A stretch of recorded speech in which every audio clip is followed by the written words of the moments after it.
አንቺ ሁሌ ችግር መፍጠር አይሰለችሽም እንዴ? ምን አይነት ሰው ነሽ? ቆይ ዝም በል እባክህ። መጀመሪያ ቤቱን እያመሰች ስላለችው ሴት ማንነት ወቅ። እሺ አንቺ ራስሽ አፍሽን ዝጊ። እስከ ዛሬ በትዕግስት ያለፍኩሽ ከዛሬ ነገር ትለወጫለሽ። አንቺ ግን መልሰሽ ያውሽ ታጥቦጭና። ምን አልክ? አንተ ነህ እኔን ለዚህ ደደብ ሰራተኛ ብለህ የምትናገረኝ? አሁንም ቢሆን ከአንደበትሽ ለሚወጣው ቃሉ ሲስተነግርሽ ክብረ ነክ የሆነ ንግግር ባታደርጊ የሚሻል ይመስለኛል። ቆይ አንተ ራሱ ምን አይነት ወንድ ነህ? ቆይ ሁል ጊዜ ለሰራተኛ ሸርጋጅ መሆን አይሰለችም?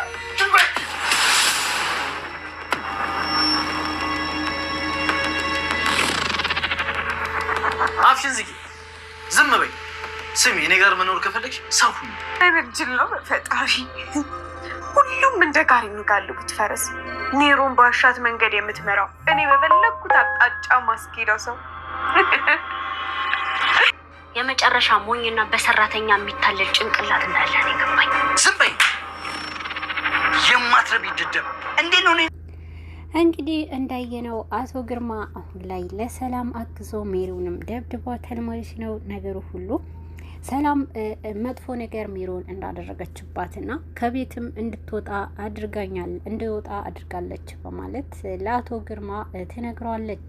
ሰላም አሁንም ቢሆን ፋይሉን ለመስረቅ ከሳሚ ጋር ክፍል በገቡበት ሰዓት ከዛም ክፍል ለመውጣት ያላቸው አማራጭ ሜሮንም ችግር ውስጥ ማስገባት ነበረባትና አሁን ላይ ሜሮንም እንደምትፈልገው እያደረገቻት ትገኛለች። አቶ ግርማ ንዴትና ስሜታዊ በሆነ ቃላቶችንም ስትናገረው ሜሮንም በጣም መጥፎ ነገሮችንም አድርጓታል ማለት ነው። ሰላምና ሜሪ አሁን ላይ የሁለቱ ያላቸው ሚስጥር ይፋ አወጣለሁ በማለትና አቶ ግርማ ፊትም ሜሮንም ለሰላም አስፈራርታት ነበርና ግን ደግሞ አሁንም ቢሆን ሜሮን የምትፈልገው ነገር ሳላደርግ ከዛ ቤት አልወጣም ብላ ትኩረቷ ሁሉ ይበልጥ ከባድ ችግር ለመፍጠር እየሞከረች ነው። ሜሮን አሁንም ሰላም ያደረገችው ነገር እልህ ውስጥ አስገብቷታል። ሰላም ያደረገችው ምንም እንኳን በራስ መተማመን እንዲሰማት ያደረጋት ሳሚ ቢሆንም ሳሚ ግን ይህንን ነገር ከሰላም እውነተኛ የሷ በደል ካወቀ በኋላ እዚህ ቤት የሚካሄደውም ነገር አንድ በአንድ ለማጣራት ብሎ ሰላምንም ከጎኗ ላለመራቅ ሰላም ላይ ጥላ በመሆንና የሚደርስባትንም ነገር እያስጣለላት ይገኛል።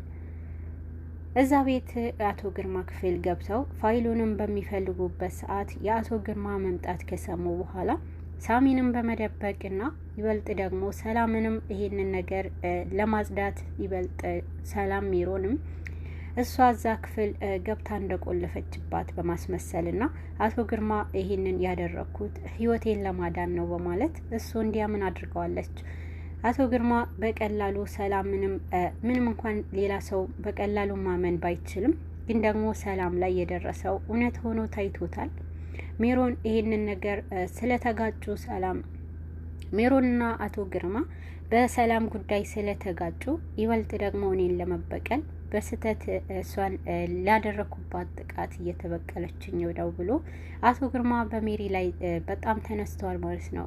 የሜሪ ፍላጎቷ አሁንም ቢሆን ሰላምና አቶ ግርማ አንድ ላይ አድርጋ እዛ ቤት ያለውንም ሁሉንም እውነት ማውጣት ነው የምትፈልገው። ግን ደግሞ አሁን ላይ ሰላም ቀድማታለች።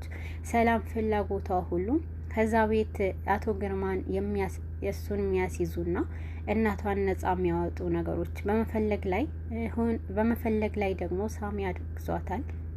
ሳሚን ካስመለጠችው በኋላ በር በመቆለፍ አየክ እኔን የተሰማኝንም ስሜት እንዲህ ነው በማለት ግራ እንዲጋባ አድርገዋለች። አቶ ግርማ በዚህን ሰዓት እሺ በቃ እኔና አንቺ እናውራና ግልጹ ንገሪኝ ብሏት ነበረ። ሰላምም እንዲገባህ ብዬ እኮ ነው ይሄ ሁሉ ማስረዳህ በማለት ልታታልለው ችላለች።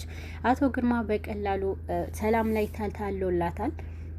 ሜሮን ጋር በመሄድና እንዴት እኔ ላይ እንዴት አድርጊያለሽ አስጠንቅቄሽ ነበረ በማለት ይዘተባታል። ሜሮንም ድንጋጤ ውስጥ በመግባትና ምንድነው የምታወራው እኔ ደግሞ ምን አደረኩኝ በማለት ምንም እንደማታውቅ ታስመስላለች። ግን ደግሞ እንደ እውነቷ ሰላም ምንም እንዳላለቻትና እውነተኛ ከሰላም ጋር እንዳልተገናኘች ለአቶ ግርማ ለማሳየት ትሞክራለች። ግን ደግሞ ቀድሞ በሰላም ወሬዎች ተሞልተዋልና አቶ ግርማ አሁን ላይ ሜሪ እየተናገረች ግን ደግሞ ምንም እንኳን ለመስማት ፍላጎት አልነበረውም። አቶ ግርማ በዚህ ሰዓት በጣም ብስጭት ውስጥ ገብተዋልና ሰላምም ከኔ ለማራቅና እሷ ላይ የምፈልገው ነገር እንዳገኝ ስላልፈለግሽ ነው በማለት ሜሪ ላይ ይዝትባታል። ሜሪም ግን አንተ እውነትም እሷን አምነህ እኔን እንዲህ ልታደርገኝ ከሞከርክ ብላ ይበልጥ ጥርጣሬው ውስጥ እንዲገባ ታደርገዋለች። ግን ደግሞ አቶ ግርማ ብዙ ጊዜ ሰላምንም እንዲያገኛት አድርጊልኝ ባላት ጊዜ ሜሮንም ይበልጥ ችግር ውስጥ እንዳስገባችውና ያንን ነገር ትዝ እያለው አንቺ እኮ እሷንም እንዳገኛት ሳይሆን ያደረግሽኝ ይበልጥ እሷን እንድትርቀኝ ነው ያደረግሽው በማለት ላደረገችው ነገር ምስጋና ሳይሆን አንቺ ቅጣት ይገባሻል ይላታል። ሜሮን በዚህን ሰዓት አንተ እንዳልከው ከሆነ እንደፈለግከው ማመን ትችላለክና ግን ደግሞ መነኝ የሆነ ሴራ እያሴረችብህ ነው ትላለች። ይህንን ነገር ምንም የምታሴረው የለም አንቺ ነሽ የምታደርጊው ነገር ምን ለማድረግ እየሞከርሽ ነው ብሎ ያፋጥጣታል። በዚህን ሰዓት ግን ሰላምንም ጥራትና እስኪ እውነት ያልኳትንም ነገር መጥታ ትናገር ትላለች።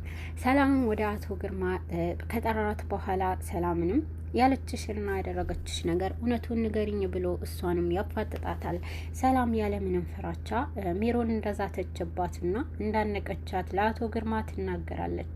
ነገሩ ሁሉ ሜሪ ላይ በጣም በመጨከንና አየሽ እሷ እውነታን ነው የምታወራው አንቺ ነሽ የምታደርጊው ያልገባኝ እያለች ይበልጥ በዚህን ሰዓት አቶ ግርማ ሜሪ ላይ ክፉ ይሆንባታል። ሰላምና ሜሪ አሁንም ቢሆን የራሳቸው ድብቅ ሚስጥር ስላላቸው ሰላምንም ለማስፈራራት ትሞክራለች። ሜሮን አሁን ላይ በእጇ ያላትንም መሳሪያ የምትጠቀምበት ጊዜ እንደሆነ ታስባለች።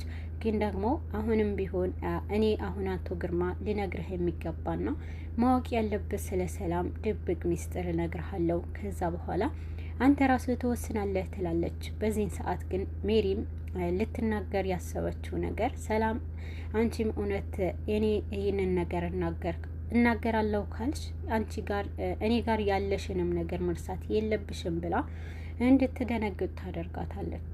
ሜሪ ግን አሁንም ቢሆን ሰላም ላይ የያዘችው መሳሪያ አሁን ላይ ይበልጥ ለማፈንዳት ሞክራ ነበረ። ግን ደግሞ ይበልጥ ሳሚም በእሷ ላይ ከባድ እጁን አንስቶ ስለመታት ያ ነገር ወደ ኋላ ሊያስቀራት ፈልጓል። አሁን ላይ ለአቶ ግርማ እውነቱን መናገር ፈልጋ ነበረ። ግን እሱን ለሳሚም ችግር ውስጥ እሱም ሳሚ እሷ ላይ ካነሳ በኋላ ይበልጥ ይህን ነገር ከነገረችው ሀሳቤ ማሳካት አልችልም ብላለች። ሜሪ አሁንም ቢሆን ነገሩ መደበቅ መርጣለች። ሰላምም ይሄ ነገር እውነት አንቺ ተናገሪና ከዛ በኋላ የሚደርስብሽ ታውቂያለሽ ብላ በሩ ዘግታባቸው ትወጣለች። በዚህን ሰዓት አቶ ግርማ ልትይ የፈለግሽው ነገር ማለት ትችያለሽ ቢላትም መናገር አልፈለገችም ነበረ። ሜሪ ግን አሁንም ቢሆን ወደ ሰላም ክፍል ለማስፈራራት ሄዳ ነበረ። ለማስፈራራት በሄደችበትና ልትደበድባት ደርሳ ነበረ። ሳሚም ድጋሚ መጥቶና እሷ ላይ ምን እንደፈለገችና ይበልጥ ደግሞ ከእሷ እንድትርቅ ያስጠነቅቃታል። ግን በዚህን ሰዓት ሜሮን አንተ ወንድ አይደለህም ወንድ አሰዳቢ ነክ በማለት ራሱን እንዲጠላ ታደርገዋለች። በዚህን ጊዜ ሳሚ ስሜታዊ በመሆንና ሜሪንም በጥፊ መቷታል። በዚህን ጊዜ እንባዋ ተናንቆና ለአንድ ሰራተኛ ስትል እኔ ላይ እጅህ አንስተሃልና ይቆጭሃል በማለት እንደሚቆጨው ታስፈራራዋለች። በዚህን ጊዜ ሳሚም ይበልጥ ግን ለንግግሮችሽ ቃላቶችሽ ምረጭ ቢላትም አንተ ነክ ይበልጥ ካሁን በኋላ መፍራት አለብህ እኔን ትለዋለች። ሄዳ ማልቀሷን ትቀጥላለች። ሳሚ ሜሮን ላይ ላደረገው ነገር በዚህ ናክል ስሜታዊ አትሆን ብላ ሳሚንም እንዲረጋጋ ታደርገዋለች። ግን ደግሞ ሳሚ አንቺ ከዚህ በፊት በልጅነትሽ ከአባቴ ላይ አባት ብዬ ከምጠራው ሰው ጋር የደረሰብሽንም በደል ይበቃሻል። ካሁን በኋላ ማንም አንቺ ላይ መጥፎ ነገር ሲያደርስ ማየት አልችልም ይላታል። ሰላም ምንም እንኳን ሳሚ ከጎኗ ሲሆን ጥንካሬ ቢሰማትም ይበልጥ ግን በሷ ምክንያት እየተጣሉ መሆኑ አስጨንቋታል።